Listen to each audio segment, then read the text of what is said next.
Good morning to all. Recently, Gujarat High Court Justice A.S. Suferia, he came across a frivolous or a very embarrassing writ petition filed by a mother-in-law against the daughter-in-law, and is literally embarrassed by this. And what type of petition is this? Is it the expert? Is the lawyer at least did not advise her not to file it? Is it the forum? Then he imposed a fine of 10,000, something like that. Why? Now we will know. So here, the mother-in-law filed a writ petition against the daughter-in-law for the cancellation of her appointment as a deputy Mamalatdar. It's a post. As the daughter-in-law mentioned that she was unmarried.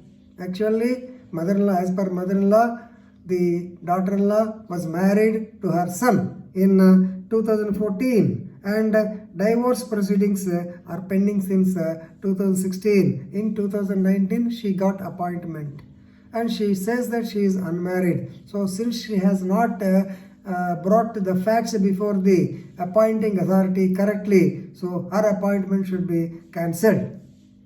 So according to mother-in-law, the daughter-in-law suppressed the fact of her marital status while the divorce proceedings are pending since 2016. So Justice A.S. Suferia, he termed this plea as unusual and strange.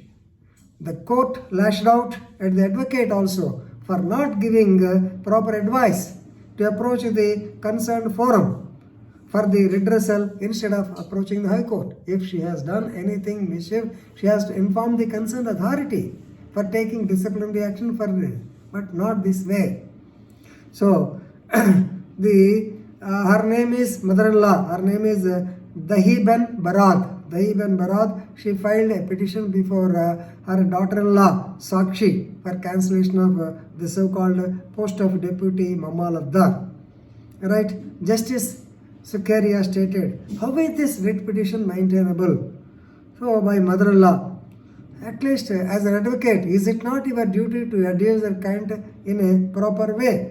So it is nothing but wasting the time of 10 people. I have studied it, my registry studied it, you have studied it, the GP has studied it. So many people have to go through. Even before the numbering, registry has to shake their brains, is it not? So unnecessarily waste of time. So do you want to waste of the time of the court? It's not acceptable. Therefore, he imposed, I don't see any genuinity in this claim. Therefore, how much are you ready to pay? You have to pay fine. Yes, the advocate incidentally requests the Honorable Court to consider, because she is an old woman and he cannot say anything to her because she has got grounds against the daughter-in-law for one thing, for not coming into the family life of her son, and moreover by saying even though she was married to her son, she is saying that she is unmarried, which is not at all advisable in the Hindu family traditions.